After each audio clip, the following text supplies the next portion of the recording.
everyone, welcome back to my channel Samvedna Psyche. This video is aimed at second year IGNOU MAPC students from the July 2024 and January 2025 batches. Today I will be sharing the assignment solution for MPCE-021 Counselling Psychology. I have laid out the answers in a way that should make the assignment process much smoother for you. Whether you are just starting or looking to finish up, these solutions should help you get through the work more efficiently. So let's jump right into it. As second year student, you already are aware that you have to add the front page and the question paper. So I have not included the format for front page. Question paper still is here. Now let's move on to the assignment answers. Before writing your answers, as always, you have to mention the subject along with subject code and the other details as mentioned here or as given in your assignment question paper.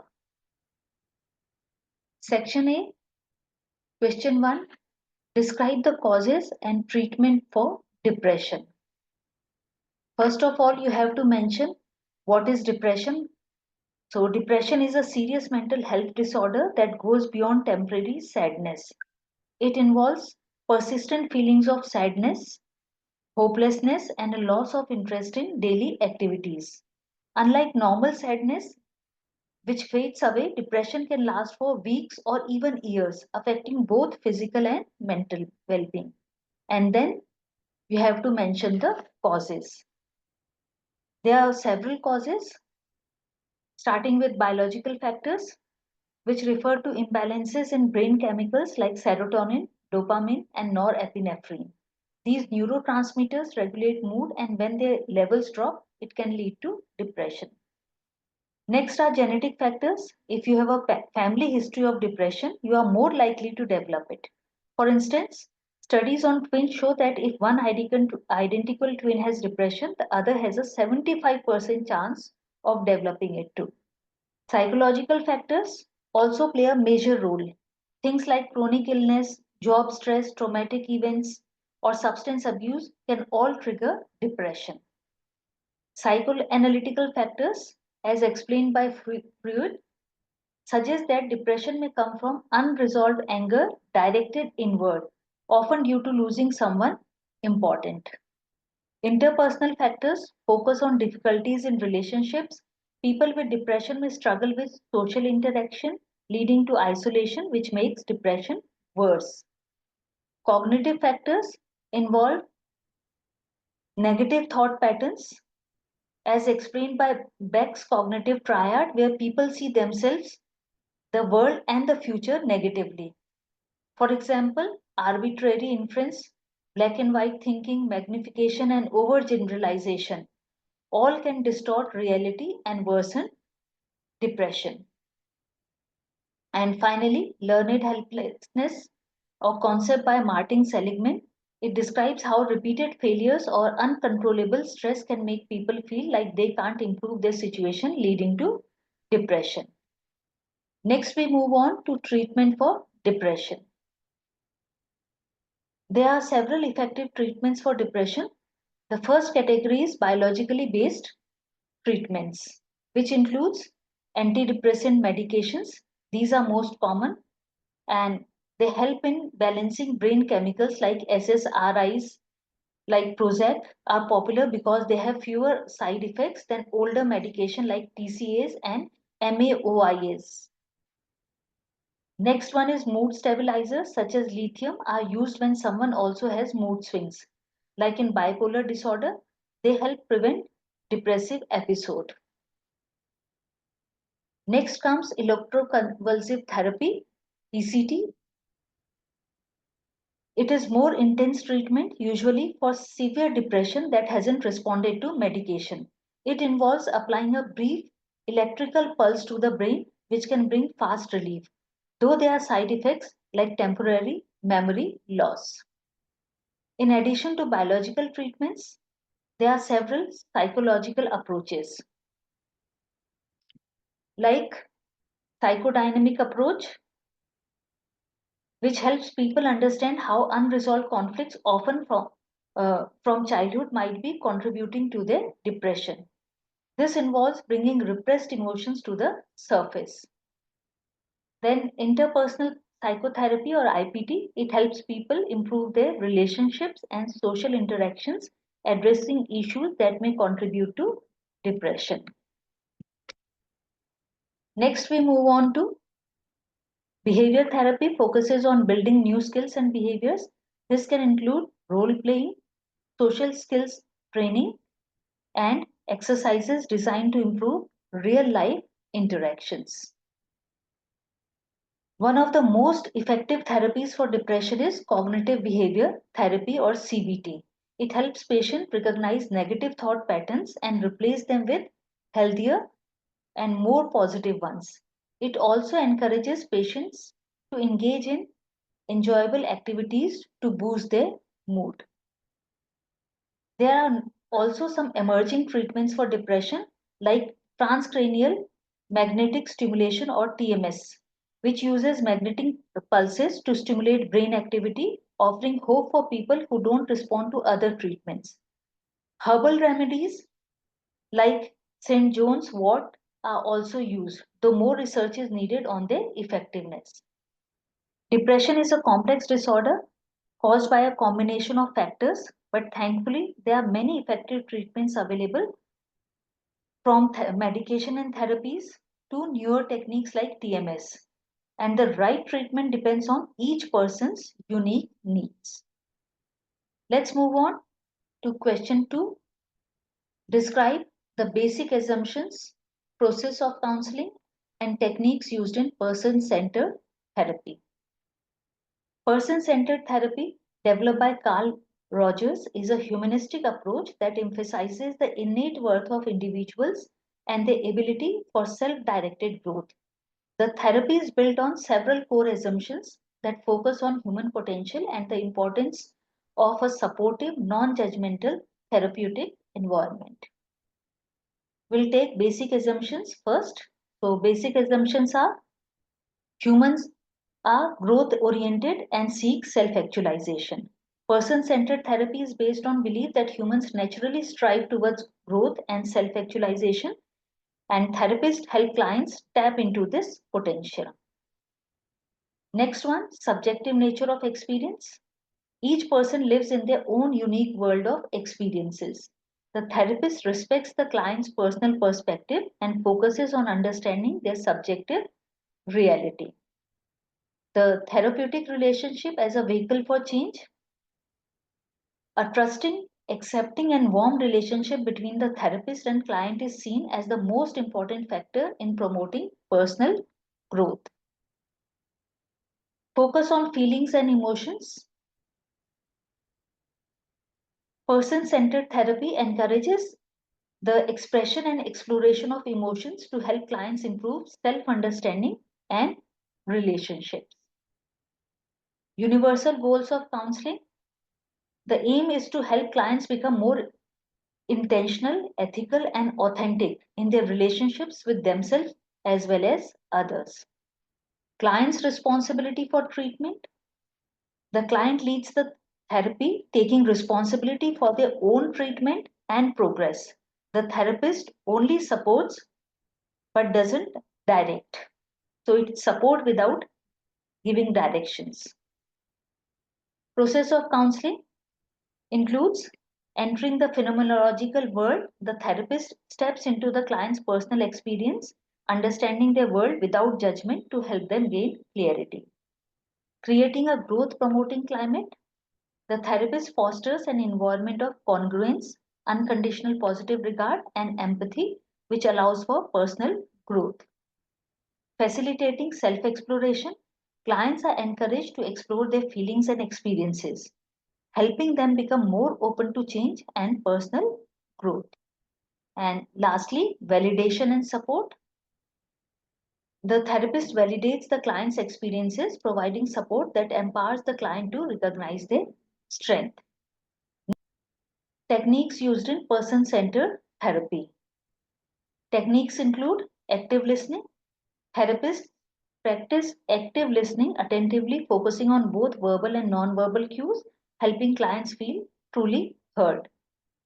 Reflection of feelings. This technique involves paraphrasing the client's emotional expressions, helping them gain better insight into their emotions. Unconditional positive regard. The therapist accepts the client without any judgment, fostering a safe space for the client to express their true self. Empathetic understanding. Therapists show genuine empathy by understanding the client's perspective, allowing them to feel understood and supported. Congruence. The therapist remains genuine and transparent in their interactions, encouraging openness and trust from the client. Inherent goodness of human beings. The therapy is grounded in the belief that people are inherently good and the issues stem from defensiveness, not their true nature. Thus, person centered therapy emphasizes a supportive relationship that respects the client's experience, helping them reconnect with their potential for growth and personal fulfillment. Question 3. Explain transactional analysis in detail. Transactional analysis or TA is a theory developed by Eric Berne in 1960s. It's a cognitive approach that helps people understand their behavior and interactions. It focuses on how early life experiences shape our actions, communications, and relationships in present. Core concept of transactional analysis. It includes ego states. There are 3 ego states that guide our interactions. First, parent ego state, that is based on behaviors learned from authority figures, including both nurturing and controlling aspects. Next is adult ego state. This is the logical, rational part of us that evaluates situations objectively. And the third one is child ego state. This represents our emotional responses and behaviors from childhood. Berne also introduced life positions which reflect how we see ourselves and others. There are 4 possible positions according to this. I am not okay, you are okay. Here the individual feels inferior to others. I am not okay, you are not okay. This leads to a sense of hopelessness, seeing both self and others negatively. Next one, I am okay, you are not okay. The person feels superior and views others as flawed. And the last one, I am okay, you are okay. A healthy position where both the self and the others are seen positively. Next, we move on to the views of human nature in transactional analysis. Transactional analysis is optimistic, believing that people can change despite their past. It helps us understand behavior by analyzing 4 key areas. Structural analysis, which examines internal ego states like parent, adult, and child state, as we have discussed above. Transactional analysis, which looks at how we interact with others. Game analysis, which focuses on repetitive negative behavior patterns. And script analysis, which explores how life patterns are shaped by early experiences. Then, role of counselor in transactional analysis. The counselor is initially a teacher, guiding clients to understand their behavior and improve problem solving. The counselor focuses on the present, creating a respectful and collaborative environment where the client feels supported in making positive changes. Goals of transactional analysis. The main goals are personal transformation, helping clients shift from a negative view to a more positive one. Understanding transactional analysis concepts. Clients learn TA principles to apply in their lives. Analyzing relationships. They gain insight into their relationships and interaction patterns, and improving communication, helping clients communicate more effectively. Techniques in transactional analysis. It includes 4 main techniques, starting with structural analysis. This helps client understand which ego state, parent, adult, or child, dominates their behavior. Second is transactional analysis. It studies exchanges between people to identify the ego states involved, helping clients improve communication. Third one is game analysis. This identifies repetitive negative patterns known as games that often result in bad outcomes. And the fourth one, script analysis. which examines unconscious life scripts shaped by early experiences, helping clients recognize and change self-limiting behavior. Besides this, there are some additional techniques like treatment contract, which is a formal agreement on therapy goals, interrogations, asking questions to explore the client's thought, specification, clarifying specific issues in therapy, confrontation, addressing problematic behavior, explanation, teaching clients about TA concepts, illustrations, providing examples to explain TA principles, confirmation, supporting the client's progress, interpretation, analyzing behavior through TA, and crystallization, helping clients refine their understanding of TA. Transactional analysis thus helps people to understand how early experiences shape their present behavior, and through analyzing ego states, life positions, and patterns of interaction, it encourages personal growth and improved relationships. Section B, question 4, explain reality therapy, highlighting its goals and techniques. Reality therapy, developed by William Glazer, focuses on personal responsibility and conscious decision making. It encourages individuals to control their behaviors by aligning actions with their needs and goals.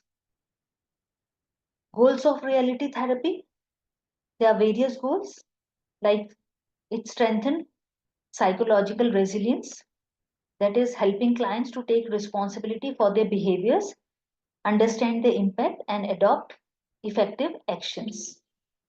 Clarify and pursue life goals, it guides the clients in identifying and aligning behavior with their goals for more satisfying outcomes. Enhance relationships, it improves relationships by helping clients reconnect with important people in their quality world. And the last one, educate about choice theory, teaches clients that all behaviors are chosen and that different choices can better meet their needs and goals. Techniques of reality therapy, WDEP system.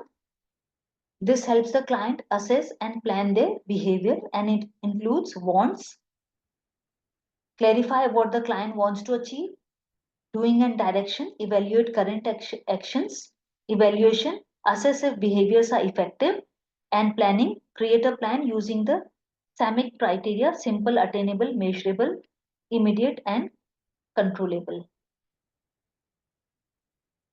Next technique, action-oriented techniques, which includes teaching. It educates on effective behaviors, humor. Humor is used to create a positive atmosphere. Confrontation, it highlights discrepancies between goals and behaviors.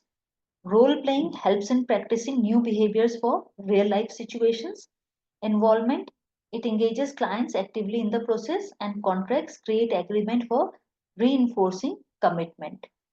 There are 8 steps of reality therapy, which are develop a relationship, focus on behavior, evaluate behavior, make a plan, commit to the plan, no excuses for failure, avoid punishment, and be persistent. Thus, reality therapy empowers clients to control their behaviors, making conscious decisions, and create meaningful, goal oriented change for a more fulfilling life. Question 5, describe the view of human nature, role of counselor, and counseling techniques used in Adlerian approach for counseling. According to Adlerian approach, the view of human nature emphasizes individuals' drive towards personal growth and their social connection, aiming for personal improvement. Realistic goals promote positive development. Valuing community and relationships is crucial for mental health, and family roles influence personality traits and behavior patterns. Role of counselor, the counselor acts as a diagnostician, understanding clients through their family background and early experiences. Educator, providing insights to help clients modify faulty lifestyles.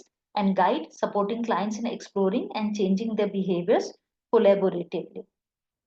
Counseling technique, key techniques include confrontation, challenging clients' beliefs to alter maladaptive behavior.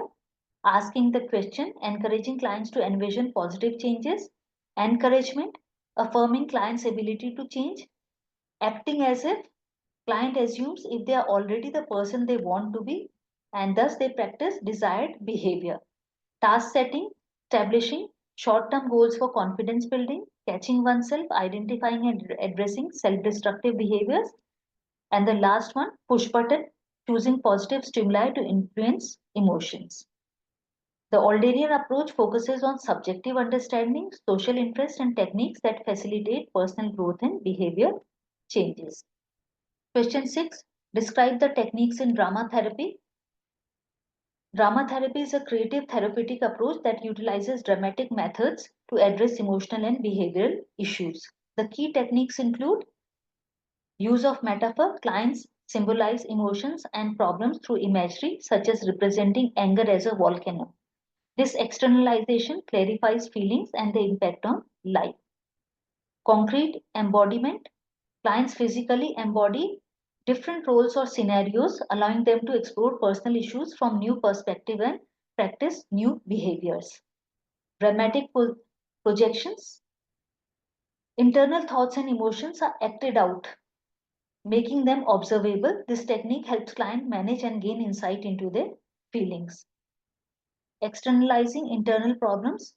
Internal struggles are transformed into external scenarios using scenes, puppets, or masks, facilitating exploration and problem solving from different viewpoints.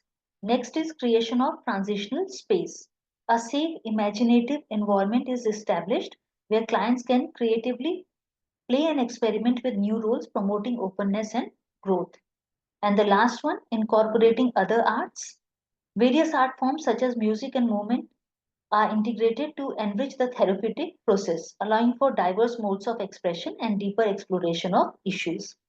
Drama therapy employs these techniques to foster emotional exploration and behavioral change, enabling clients to engage creatively and gain personal insights. Question 7. Explain behavior therapy and describe the operant conditioning treatments. Behavior therapy, grounded in behaviorism, focuses on observable behaviors rather than internal thoughts or feelings. This approach aims to modify maladaptive behaviors through learning principles, primarily through operant conditioning. Operant conditioning treatments. It employs various techniques to increase or decrease specific behavior, starting with positive reinforcement, which involves rewarding desired behaviors to increase their occurrence. For example, patients may receive tokens for positive actions that can be exchanged for rewards. Next is flooding, a technique where patients are exposed to their fears without escape until anxiety decreases. This can be done in real life or through imagination and is effective for phobias. Next is participant modeling, where the patient observes someone else perform a desired behavior before trying it themselves, which helps them learn through imitation. Assertiveness training, it teaches individuals to express their needs confidently without anxiety, particularly useful in boundary setting situations.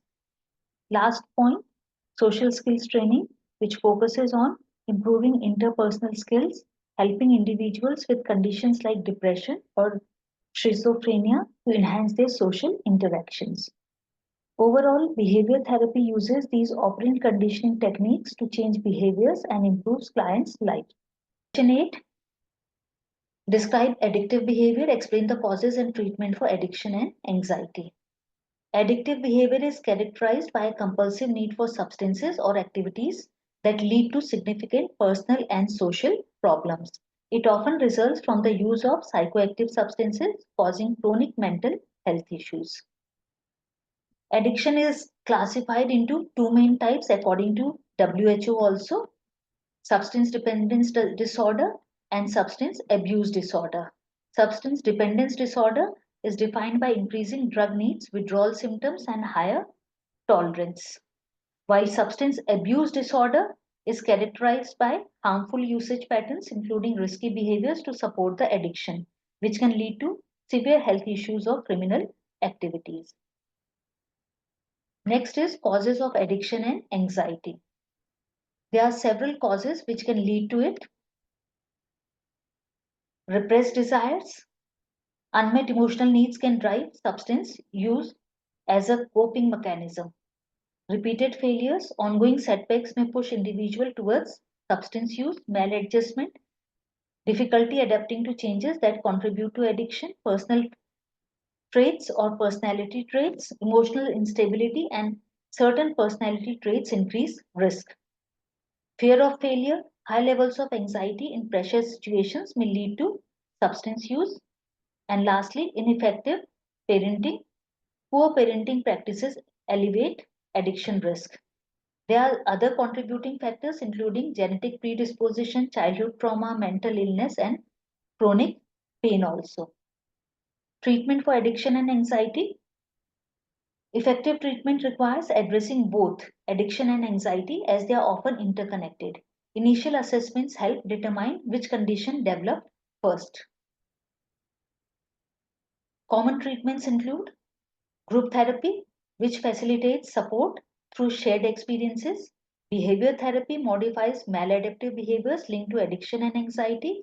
Environmental interventions reduces exposure to triggers and stressors. Supportive psychotherapy provides emotional support. Cognitive behavioral therapy or CBT addresses negative thought patterns and behaviors, and individual counseling offers personalized therapy for specific issues. Thus, a holistic approach that combines these methods can effectively manage both addiction and anxiety, supporting successful recovery. Next is section C.